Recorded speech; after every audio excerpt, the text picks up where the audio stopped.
GM, hot takes and cold wallets. I think it's episode number 4 by now. So I'm meeting with the guys again. Nikita, Juan, how are you doing? Yeah, doing good, doing good. It's getting ready to fly out. We're going to be heading over to Abu Dhabi for a number of conferences over there. So, yeah, looking forward to that. It's going to be quite nice, and it'll be a nice break from this freezing weather we have over here. So that'll be that'll be nice. Nice. Yeah, from here, great to meet you again. Wimi, great to be talking and be in this fourth episode all together. Here in Buenos Aires, it's not freezing as in Toronto right now. We have like a pretty good weather, almost like 30 degrees right now here. So yeah, really nice, almost summer as well. They Opposite are that in Europe spoiled. and Spoiled. yeah. What about you? How are you doing? Yeah, we're doing fine. We're doing fine over here. We got a lot to talk about in this episode, I guess. We have like some packed lineup. And Nikita, I know you are like the tech guy that I love you for. And we start out with the Ethereum Fusaka upgrade. It has been rolled out yesterday, like it's December 3rd. It wants to scale Ethereum.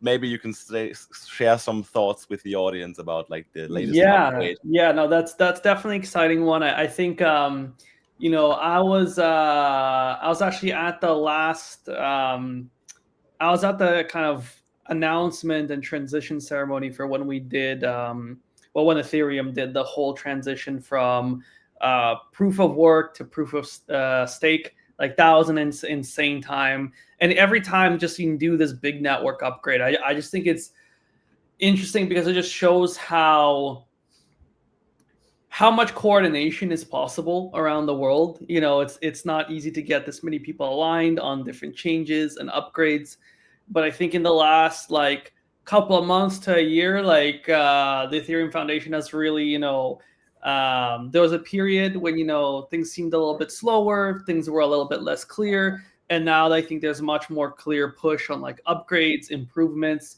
There's some really interesting ones that are happening here right now. So we have just much higher throughput, like larger blobs, more blobs possible. And this is important because it's just important for scalability. There's new types of apps that can be built because of this. Easier to build different smart contracts, storing data back on the chain as well. All of this is going to come down to more possibilities of what you can build.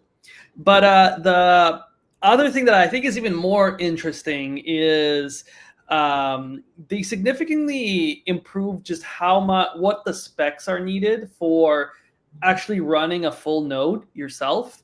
And now you can be like, it's much easier to be a home staker. Like I think for about $300 to $400 on average, you can buy all the parts that you would need for a computer that can run a full node now, which I think is really, really great, because that's one slight danger, I would say, with some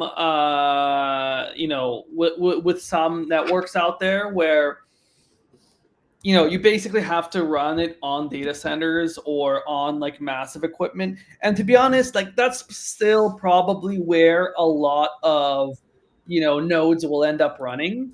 But I do think the resilience of the network really is important, and resilience means that any person can run a node, anyone can contribute to verifying the whole network.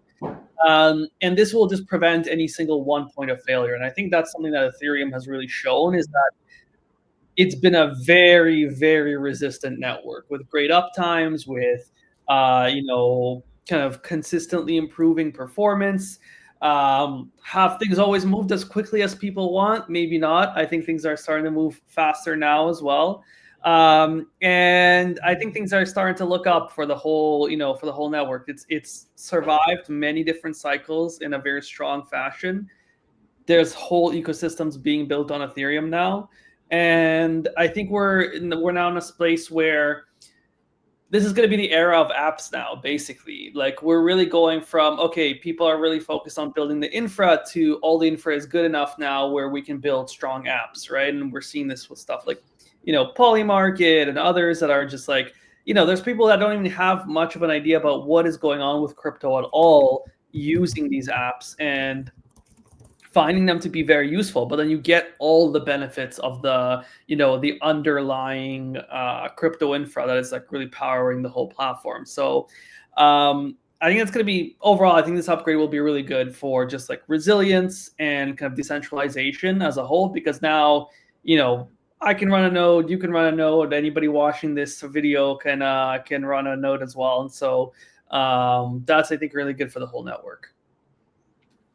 Yeah, I was gonna say that it's like a big part in decentralization is like opening up for as many people as possible. Mm-hmm. And as you said, like if you need like a dedicated like server farm or whatever to be able to run a node, it's very hard in some countries to be actually like joining the decentralization process.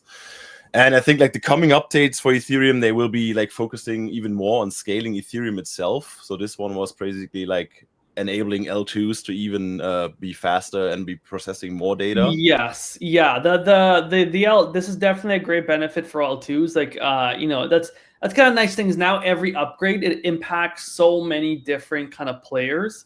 So it's going to be better for L2s. From my understanding, it's also going to be better for kind of any kind of zero knowledge applications, especially if they need to post data back to the chain.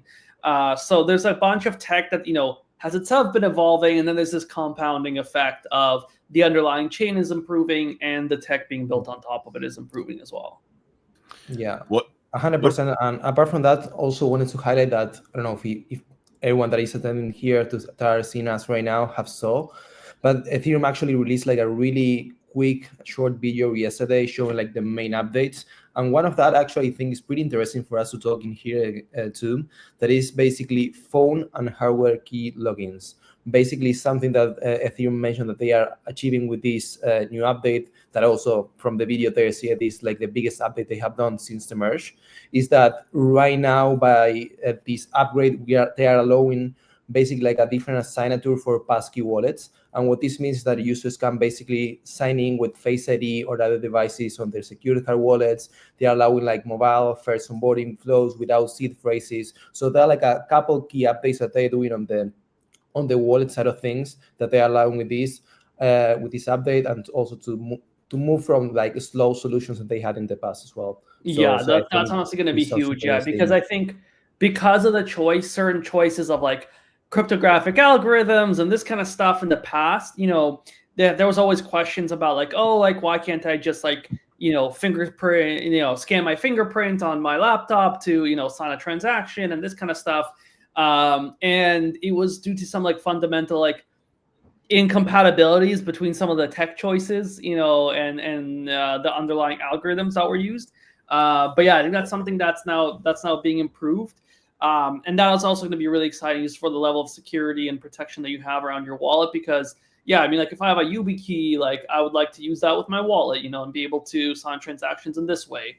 That would like definitely help improve this flow. Like if somebody got access to like my computer or something else like that, they would just have less ability to move funds around as easily, or if there's like a hack or something else like that, right? So it just like, I think we're in the world now where crypto and the traditional world are now like converging, and they're figuring out how to work together, right? They're figuring out like, okay, how do we take all the security standards that have existed in Web 2 and that have been improving? Because like it's not like Web 2 is just some ancient tech. Like everybody there is constantly improving security standards as well. So now that the two systems are starting to interact together more, we're starting to get better security standards and more interoperability between the different systems. So yeah, that's definitely an exciting upgrade. What's interesting is like with the Pectra upgrade, I just looked it up. It was rolled out in May. We even have like many wallets do not even support the 7702 upgrade that was rolled out in Pectra. Like it's gonna take some 7 time, months ago. Yeah. So we actually like might be seeing the changes might take some time to actually like have because there's the one thing for the chain, to implement it, and then another thing for all the UIs.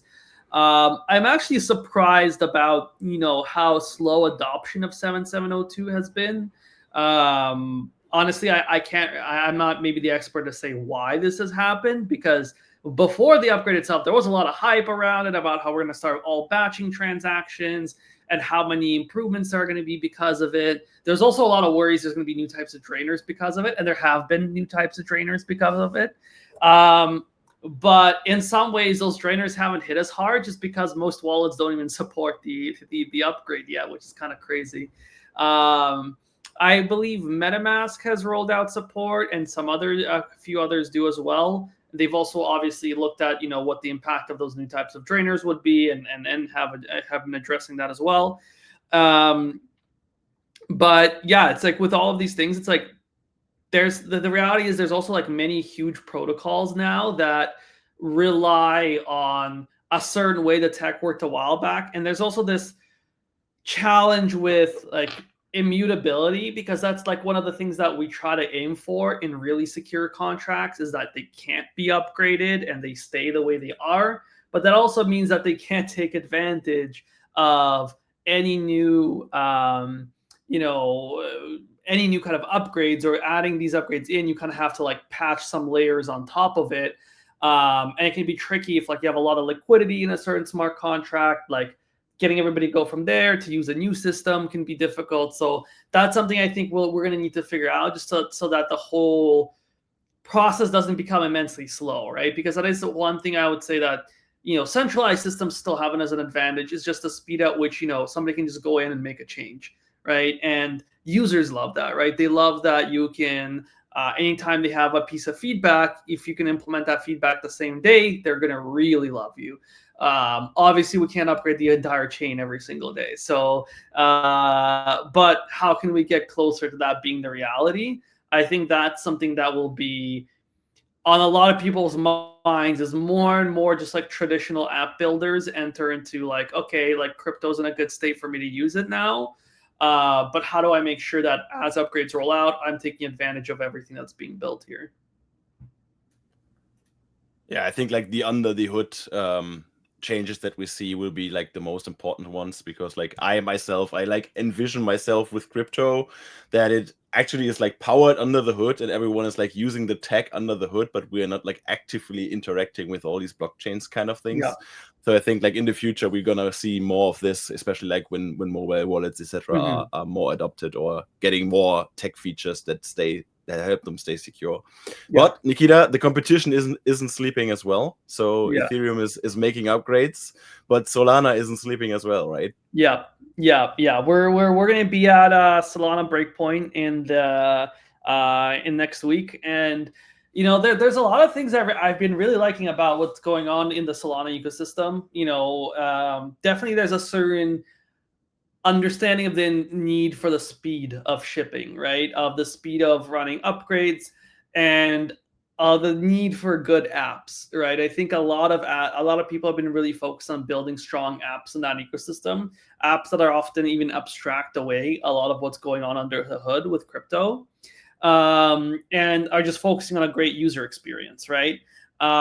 There's stuff like, you have things like Jupiter, which is, more, crypto focused, but there's a lot of other apps that are way like you wouldn't even know that like crypto is being actively applied. They just, this is your US dollar savings account. You just deposit your funds, you get a certain APY, and that's it. But in the background, they're doing lending, they're doing, they're putting stuff in pools to get you that nice APY, but they're just abstracting everything into just, hey, this is your save. This is a neobank. This is a savings account, and that's it, right? And so that's something very easy to explain, right? You just make your ad campaign. You say, hey, this is the new savings account. This is we're a new bank. We offer like 5% APYs. This is better than any bank gives you right now. So just deposit your money here, right? And that's to a user, they don't even understand that you're using like, Aave or something else in the background to do the deposits on those. Actually, funnily enough, Aave is also doing that themselves with their own app, which we can maybe talk about later. But in the Solana ecosystem, yeah, there's been a really big focus on apps. Lots of also, traditional institutions also starting to adopt kind of the chain. They have a lot of work with Revolut, for example, I've seen being done, and with others that are all going into the ecosystem. And honestly, one thing that I really love about Breakpoint every time that I think other conferences can learn from is they have this debate format that they use that I haven't seen anywhere else.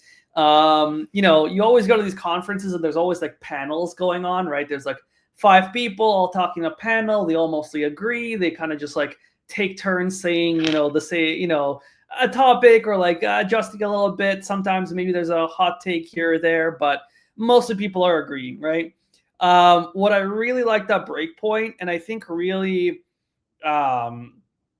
shows the way that the whole culture of that ecosystem is around competition and being the best, right? And I think that's a very healthy thing.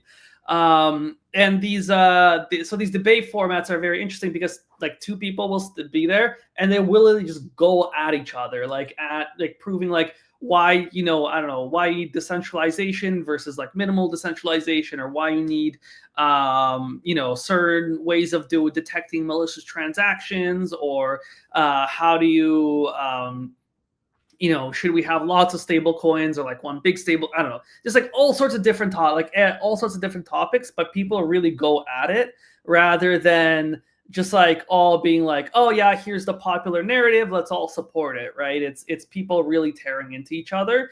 But those are the ones that have actually like, usually I'm busy like networking and talking to people, but those ones I actually stay around and listen to because you get a lot of really interesting points from them. Did you see short crunch in from my side here? Did you see the debate between Peter Schiff and CZ from Binance? No, but I got not yet. There was a clip on Twitter today where basically CZ handed like a gold bar to Peter Schiff, and then he handed it to him and he says like, it's heavy, right? And then CZ said like, is this real gold? And Schiff said, I don't know. And that was like the point for Bitcoin, because if it's Bitcoin, if you can verify it. Compare that with his watch, like this watch was like, I don't know, similar stuff. Whatever. Yeah, no, that's a really interesting point. Yeah, I mean that's going to be an ongoing debate, right? Bitcoin versus gold. But I think just the ease of transfer of Bitcoin, it's going to be really like a very winning factor, I think. And we're actually going to be at Bitcoin MENA, so there's going to be a lot of great events going on there as well.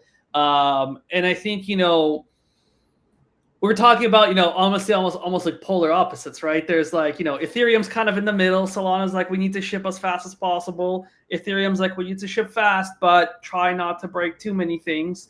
And then Bitcoin's like, not shipping is a feature, not a bug, right? Not changing this. Like, if gold doesn't need to change, if gold is gold forever, why does Bitcoin need to change, right? And so that's and I think there's a lot. I mean, clearly we can see institutions and others see the value in that, right? They don't care if you can write a smart contract or gamble some meme coins or whatever, right? Like, there's obviously tons of people that love the meme coins and all this other stuff as well. But lots of people are just looking at like, where can I just park my money and forget about it, right? And not worry too much. Just understand that this is going to be a store of value, and that's all it needs to be, right? I think the most interesting thing to me about Bitcoin is like, how do we just get closer with like the Lightning Network and some of these Bitcoin L2s and some of this other stuff of like getting to the point where I could use Bitcoin in day-to-day life, because I think that is the only downside of Bitcoin is just like the usage of it in day-to-day transactions. Not to say honestly the like other networks are much more used in day-to-day transactions yet. That's like a whole crypto problem in general. But really, if we get it to the point where like it makes sense to send $2 worth of Bitcoin when I'm buying a coffee, that will be in a good, then we're really in a good spot, because you have the store of value and you can actually spend it, right? So I think that will be in a really good spot, because then it's almost like, why would you ever hold your money in not Bitcoin at that point? It's almost like, which raises a lot of interesting questions around like traditional currencies in general and stable coins, right? Do you want to hold it in a stable coin versus hold it in Bitcoin, especially if you can spend the Bitcoin easily? It raises a lot of interesting questions. I mean, the benefit of a stable coin is you don't get the potential flash crash and all those other things, right? But overall, it might become the place where like people hold most of their money and their whole account is in Bitcoin. How you pay for that at that point will be interesting because you're still going to be thinking in dollars, but then most of your money's in Bitcoin. But that'll be interesting. But yeah, I'm excited to fly out there to meet a lot of the people every time we're anywhere around around the region. It's really nice to like in Abu Dhabi and other areas when we've been in Dubai. It's like you really get people from all over the world. It like really unites all sections of the world, and like you have builders from all around coming in. And so yeah, really, really excited for this trip. They also got like some, I think, like regulatory clarity right now. Is that right there, right? So Yeah, if there are like institutions waiting to make a move, they can probably go ahead like very soon. Yeah, I think it's smart on governments, right?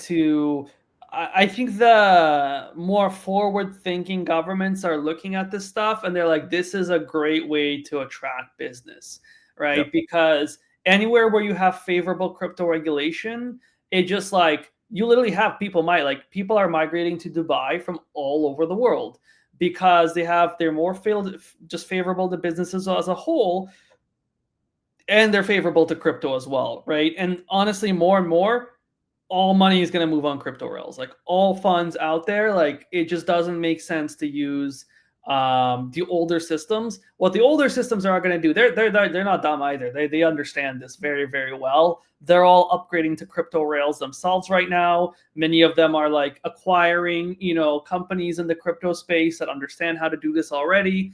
And this is where we're going to really see that everything's going to run on crypto rails. You're probably like, it's not that these other older companies will disappear. They're just going to be running on top of like ETH, Solana, and other stuff, including Bitcoin Lightning payments or whatever it is, right? And so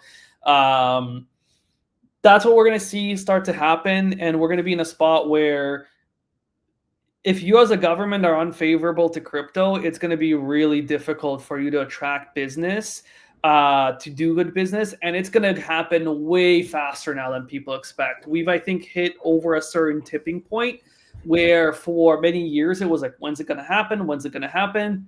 The US made a move, Dubai, UK, other countries are making moves in this area.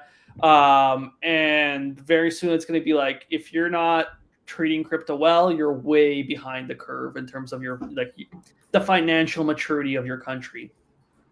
Yeah, that Nikita, you made me think about something right now that is like a real life example that happened here in Argentina. That actually the International Monetary Fund was like pretty against like all the pro crypto regulations in here in general. Like they don't want like any crypto spread out. They just want to keep like the traditional ways of doing business, traditional ways of exchanging money, and they didn't want like to promote crypto in general. I don't know if this is also something that happens in Canada, if this is also something that happened in Germany, for example, for UWB. But I see like, yeah, I agree with you, like a lot of countries are like developing this that allows payments in crypto. I know in Dubai, for example, you can buy like an apartment directly paid with crypto. Here in Argentina, that it happens in different cases, but it's not something that really common. And if you actually want to transfer me money to my Argentinian USD bank account, for example, you can't.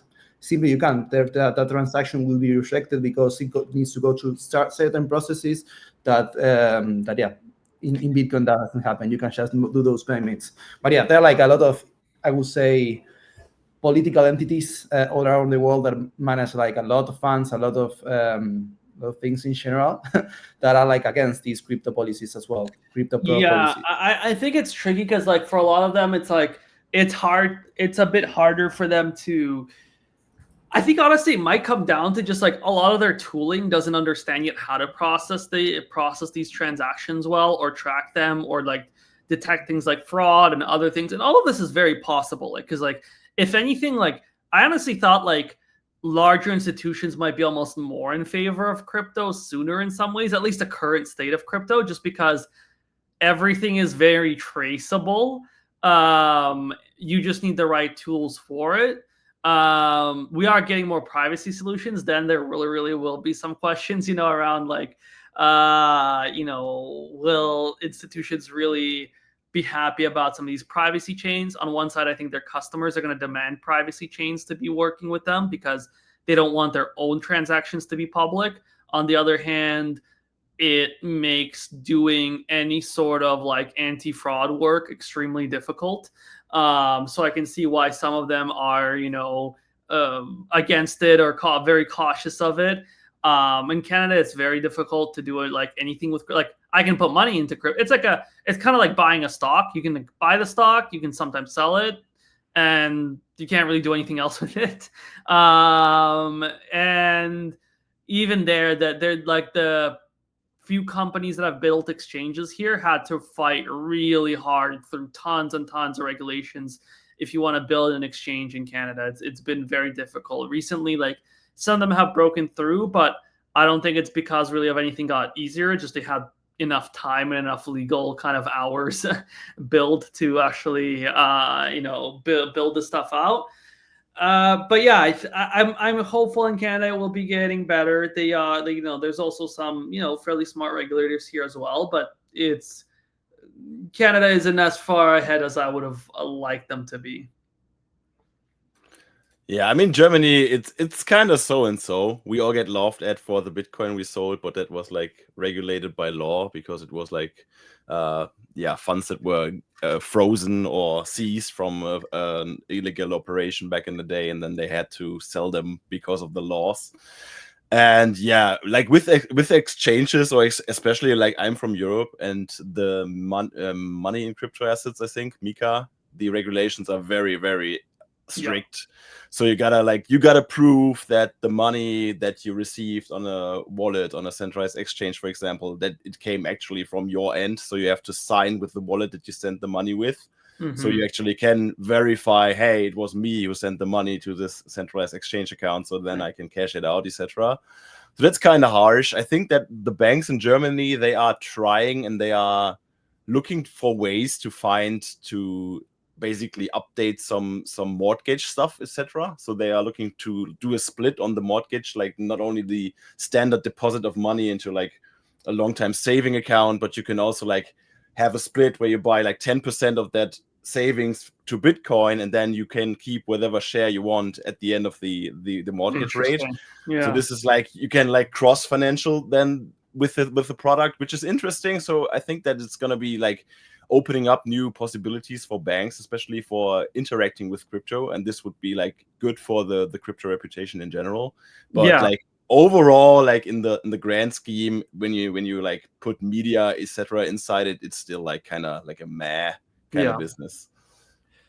Yeah, I definitely think it's that, there's just so many people holding a ton of funds in crypto right now, and whoever lets them use those funds will be making good money, right? And it's going to be good business. They just want to make sure that they're doing it in a way where it's legal and all approved and all of this. So I'm thinking it's going to be moving in a very good place over the coming years.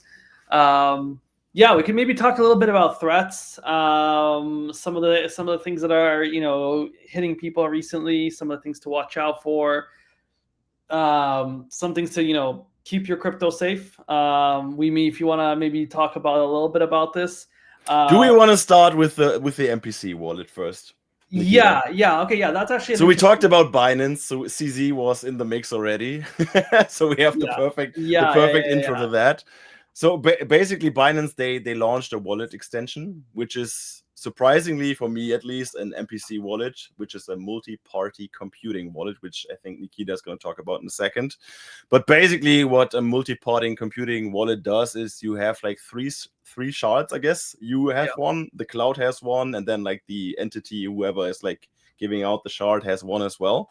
Yeah. So it does make the usage of the wallet, etc., better and easier for the standard user that's just starting out with crypto, because you don't have to like write down the seed phrase. But it also means that you always have to rely on a centralized entity to be able to do your transactions and move your funds. It's definitely not full self custody, right? But not everybody, I would say, needs entire self custody, right? One, if you're owning just like large volumes of assets and you're maybe a business and you're already regulated anyway, right? And in this cases, things like MPC or multi-sigs, they're not quite the same thing, because MPC, like, it's still treated as one seed phrase. Works quite well if you're managing like a large volumes of funds, and that you don't want to be responsible so much for you're the only one holding on to the seed phrase. Because if you're holding on to that seed phrase, that's extremely, extremely lucrative to go after, right? You're basically splitting up a bit the responsibility around this. And it does come with certain security benefits. There are a few kind of the main downside is you don't have full self-custody, right? Like you could be locked out of it, you could be locked in with a certain vendor, right? And so there is some power that the vendor that holds part of the shard of the key that has over your now transactions. If something happens to that vendor, it could impact you as well. So it increases slightly also the potential attack surface area, but because of the way they're split up, it would still have to be quite a sophisticated attack for something to actually happen. And honestly, maybe in many ways it will be good for a lot of like day-to-day people even using this, right? Because of the main problem is that like the largest volume of funds we see stolen is still mostly lost seed phrases. That's really the largest amount of funds stolen still every month. And so clearly there's an issue with seed phrases. They also like, you could also, there's also talking about a little bit about MPC versus multi-sigs, right? Because they work in kind of like similar ways where you have multiple parties, they have to sign off for a transaction to go through. But one benefit of MPCs in some ways is it's still one seed phrase, right? And there's very many kind of like it just because of the way things have been built for a while, not everything has been built to work well with multi-sigs. So you have like a little bit more compatibility by using one seed phrase versus a multi-sig. But then the multi-sig has this benefit of, with MPC, usually you're locked into a certain set or a certain configuration. With multi-sigs, you can like readjust them. You can add more signatories. You can on-demand change, how many signatories you need for different levels of transactions to be approved. Like, I think multi-sigs are like basically the most flexible approach. MPCs is like a good kind of like standard one, but then if you really need self-custody, you still need to hold on to that seed phrase. I guess what Binance is looking at here is probably they want to just go after the regular user, and making sure that they have. It's like what we're talking about, like if you have a self-custodial wallet and you make a mistake, there's no bank support to do anything. With MPC, there is some things you can do that where they can help you with certain fund, like fund transitions and this kind of stuff. So definitely a bit of an improvement of the UX where like the organization you're working with, in this case the Binance wallet, will be taking on a bit of more of the responsibility, and for that they can actually offer customer support, because it's very hard to offer any customer support to anybody with just a self-custodial wallet, right? The funds are gone. I'm sorry. I can console you and give you some, therapy or something, but I can't return your funds. Yeah, that's great. I think it's like a debate to be had, like if it's worth the trade-off between the convenience and the self-custodial part. But as you said, Nikita, I think like for a lot of people, self-custody isn't like the best option that they could choose. Like especially if you're thinking about people like, I don't want to like age pick a category, but like people, let's say like 50 plus years old, maybe, right? Maybe they are better off like having an MPC wallet and having like a kind of centralized solution rather than just having to self-custody all the time, because like as you said, they might lose the seed phrase, or I don't know, the cat eats the seed phrase. We all heard the stories, right? Which is like, I agree with that. I think that is probably a wallet for people that are like already using Binance Wallet. Like I think Binance released a wallet like 1-2 years ago, and since some time they're trying to do different improvements there. And this specific change I think is, I think they announced like themselves. It's mostly for this like private key management. Like I think when you needed to sign up with the Binance wallet first, you actually needed to write up like that security password and of that, and it was kind of a a weird process for onboarding like people that are not used to use decentralized wallets, and I think it's like an advancement for that. And apart from that, just taking a quick look at their announcement, they are mentioning that by using MPC, and I think this is why you also, Nikita, mentioned this, hacking risks are minimized and recovering the account is easier. So I would say, if I need to summarize in 1 or 2 points why this is something better, hacking risks are minimized because you have the MPC part right now, and recovering your account is easier because you have other ways to recover that apart from the seed phrase that you have in most of the hot wallets that you have in place. Mm-hmm. Okay, that's a good one. Because we're talking about threats of losing our stuff, Nikita, we've seen honeypots on a rise lately. Especially you guys have been monitoring these, and you have been like, revisiting the honeypots. They have been like a popular topic back in the day when it was like 2021, 2022, when everyone just went crazy on coins. But in 2025, they are still alive, it seems. Yeah, that's that's definitely something that we're seeing quite a lot of, but there's actually quite an increase of it as well. Because I mean, it's a very simple approach, right? You just make a fake version of an official token that has a bunch of hype around it. A lot of interfaces still, some of the better ones, they do filter a lot and allow list a lot for the official ones. But in very many trading interfaces, they'll just like, oh, you want to buy like, I don't know, Monad or something else, right? You put that in there and there'll be like, 5 different ones with Mon or something similar, right? And so scammers are aware of the way these interfaces work, so they just create the fake tokens. They'll even put some fake liquidity in there, so they can move hundreds of thousands, sometimes many millions of dollars in there, so the token looks more legit. And then you start trading it, or you start putting money into it, and obviously it's like a fake one that they control and can just like rug pull at any moment, right? So it's tricky because interfaces don't want to go too hard down the allow listing path, because then it makes them a bit too almost like centralized and too much of like the kingmakers and decision makers. So they do want people to be able to, trade the latest token, or if something launches that they're not aware of, that it can still be traded, because then they want to capture that volume, right? But at the same time, that opens up to this gamification of their UI, or like not gamification, but I guess like abuse, of their UI. And so, honeypots have been definitely still on the rise. I think it just comes down to people love jumping on the latest token and making sure that they're in on it before any sort of like big crash happens or anything else like that. They want to trade it while it's hot. And again, it's just like you need to double check these things, right? You need to go to the official company's documentation typically, or their main site. They will have a link to what their main ticker is, right, or their main token is. But I think UIs can still, like the actual trading interfaces, can work on this more. Yeah, I remember that, for example, in 2020 craziness, I don't know, Elon Musk publishing a tweet and you had like 30 new coins being published every week, that I would say 90% of them were probably honeypots, and the ones that weren't honeypots were like rug pulls. So it was like that.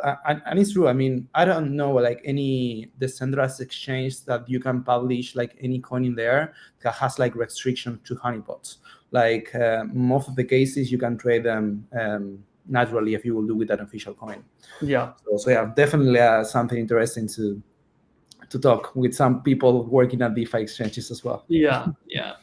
That's for sure. Nikita, do you see tools like, I think, Dex Screener, etc.? Do you think they catch these all? They do. They catch a good chunk of them, but there is also like reporting that they do. They work with some like external providers. I think Dex Screener has some work that they do with like GoPlus, which helps them out. We actually work with GoPlus on some of these when we need to also flag fake tokens that like are impersonating our customers. And so this is something that they're using, but we still find tokens that are like fake on there. And so I think it's something that can still be improved, but again, it's like kind of tricky for them to act on it too harshly, because then they have to become kind of the decision maker of like, what is real, and you almost have to like map out the entire crypto ecosystem in order to be able to really determine. And you have to map it out every day, right? Not just like map it out once, but there's new stuff launching all the time. And then if you say, you're too harsh, and like, let's say you only add like, I don't know, at that point it's like token listing, right? You can go the opposite way of like what exchanges do, where there's like a whole in-depth token listing process. But then that leads to its own issues. Either certain tokens are excluded, or the exchanges have to do like certain types of deals to get you listed, all this other stuff. And it has benefits of, when you trade on the exchange, you don't really see any fake tokens, which is great. But it then means certain really great tokens are also not available there, right? And so, and I think this is going to be raised more and more of as a question, because I think everything's going to get tokenized. We're going to be seeing like, there's going to be like a billion tokens out there, a billion legitimate tokens, And so at that point, how do you make sure which ones are, if there's a billion legitimate ones, there's going to be a trillion fake ones, right? So like, how do you sort all of this out? I think it's going to come down to like some sort of like decentralized, like allow list building, or people that can, it's kind of like when you register a business, there's certain processes that you can go to register a business. You need to either a bank can stamp off on certain things, or the government can stamp off on certain documents. There's a couple other things, but there's like a process around saying, okay, I have a legitimate real business, right? And there's probably going to be some sort of process like that around tokens, where, okay, if you go through a certain process, there's a certain like batch of companies that are all authorized to approve, like come in and say, hey, yes, I can stamp this as a real business or a real token, and then this will be shown up across all the main UIs. This is probably the way we're going to go. What I find interesting about Honeypot, like especially, is that usually, like I always understood it like you are like restricted to sell them, or there's only like a few wallets that can sell them actually, right? Like few of the dev wallets introduced in the Honeypot scam, because the Honeypot is basically, you can't get out of them. You buy them and you have to keep them basically forever, because you cannot sell them. So I think that like from a smart contract point of view, it should be pretty easy to verify if there's like some restrictions. Yeah. There's some more basic ones where you can do it, but the problem is you can kind of like do deeper and deeper layers of like obfuscation and confusion around this stuff, where I think you can do it. Honestly, I think one thing that, maybe like companies should even do, maybe some of them do this already, but like just on all of these new tokens, I run like an automated test of like, oh, like I spin up a fresh wallet, I load like $2 into it, I put it into this token, I take it out. If that works, good. But then again, if even like this might sound smart, but then the scammers catch on to that and they're like, okay, there's some code in here that says anything under $1,000 you can move it in and out freely, but anything over anything over 1K you can't move out. And so now you have to test with 1K, but then if you test with 1K, then they can just steal your money, right? Also, so it's like it becomes tricky to, like, every time you find a way to catch these things, there's also a way to avoid the way of catching it as well. So it's like it creates a very interesting like back and forth battle. Yeah, it's a cat and mouse game, right? Yeah. But there's definitely ways I think we can improve this. I think just because we can't solve every case doesn't mean we shouldn't solve many of the cases, right? You, Nikita, if you have like an exchange or decentralized exchange, would you list a token that has obfuscated code? No, definitely not. No, like, because obviously, like if you have obfuscated code, you can like bypass all of these things. But would you even go to the extent and then list these tokens where you said like, I don't know what's in the smart contract. Screw it, we're listing it. Yeah, but that does show up on many trading interfaces. I don't know if that happens on Dex Screener. I think they might filter some of the stuff out already. But on other ones that are more kind of like open, it does kind of happen, right? But yeah, I think it's gonna be a competitive advantage, honestly, for many of these platforms to say like, hey, like when you're trading here, you're trading on the real like verified tokens. That will be something that I mean, that's basically why people use centralized exchanges, right? Like it's because you have a sense of like, okay, it's easy to move money in and out, and there's somebody taking care of all these security steps for me. Okay, so once the funds are gone, I have like one last point, because like most of you guys know that I'm like in part of the Revoke.cash team, and in the Discord for Revoke.cash, we see so many cases where people open tickets because they don't know where to go to. And then they tell us like, hey, I just lost my funds to this drainer. Can you help me recover my balance? And I don't know how many people I told, like in my time at Revoke.cash, sorry, man, we cannot like reverse the blockchain. We cannot undo any transactions for you. Yeah. So once you have been scammed on chain, the chances to see your funds again like are probably like below 1%, I would say. Like even if you like put in local authorities, etc. Like there are so many ways to just like get the funds out of the system. So you probably have no chance of ever seeing them again. But you have to know that if someone is like offering you to recover funds for you, they are trying to scam you as well. Yeah, that's honestly that's honestly the most important point there, is that if somebody's telling you I can recover your funds for you, immediate alarm. Like whenever you talk to a real like investigator, the first thing they will tell you is like, I most likely can't recover these funds for you. We can try and do a retainer and I can help you out a little bit. We have success in like 2% of our cases, but most likely we're not going to recover. If we do recover, we'll, there's usually some sort of fee or whatever involved, but in many other cases they can't, right? And that's what an honest like investigator would typically tell you, right? If they're promising you, I'm going to 100% get your funds back, run away, like run away. Now, the other important point to note there is that for law enforcement and authorities, they have certain like thresholds at which they can act or not act. I think it's something over like 50K, over 60K, something like that. If it's under that amount, law enforcement will not even get involved. It's too small of a case for them to do anything. Like they deal with huge cases all the time. They're resource strapped.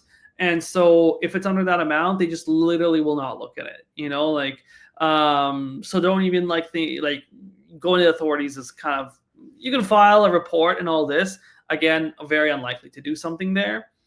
The main thing that you can probably do is go to a legitimate investigator. There's companies like Zero Shadow and others that we're close with that are helpful in this space.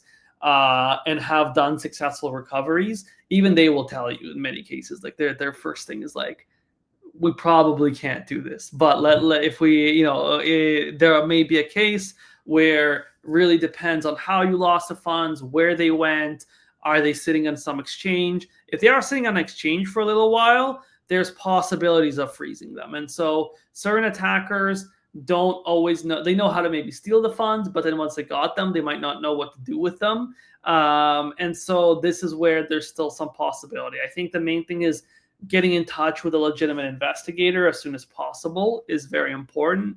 You can also contact SEAL, like SEAL 911. They have a good support team there that will, most of the time, they just end up putting you in touch with Zero Shadows. But there are people there that will help you with essentially getting calming down first, and not making more mistakes. That's the biggest, honestly, thing is if you're falling victim is not continuing to because the scammer will keep talking to you. They're not, when they first stole your funds, they're not done. They're going to keep reaching out to you. They're going to be like, oh, by the way, if you send this much money to this account, they have very common techniques like, oh, your funds are stuck. And you need to put more money in to get them unstuck because then it'll hit a certain volume threshold and then I can move them for you, right? Or something similar. And that's always fake, right? There's no case when that actually happens. And so the very first thing is stop talking to the scammer, stop communicating with them whatsoever. Don't even go yell at them or say something bad to them, because every next interaction you have with the scammer can lead to more funds lost. Right. And so stop talking to them, go find a real investigator and basically listen to their advice. Right. So yeah, that's something that we can do. But yeah, if somebody promises you they can recover your funds, it's not going to happen. Okay. I think that's a great closing statement for the night, Nikita. If you lost your self-custodial funds, they're probably gone. You're done. Yeah. Okay. And with that, I think we can probably wrap up. I mean, we're excited. We're going to be seeing some people at Bitcoin Mina and Solana Breakpoint. So excited to say hi to everybody there. We'll be on the floor talking to companies, talking to partners. So yeah, excited for that. Excited to see everybody in the Solana ecosystem. It's going to be great. Just excited to be there. Awesome. Yeah. Awesome. Well, thanks everybody. We'll say goodbye. Thank you everyone. Do swidania. Hasta luego. Bis zum nächsten Mal.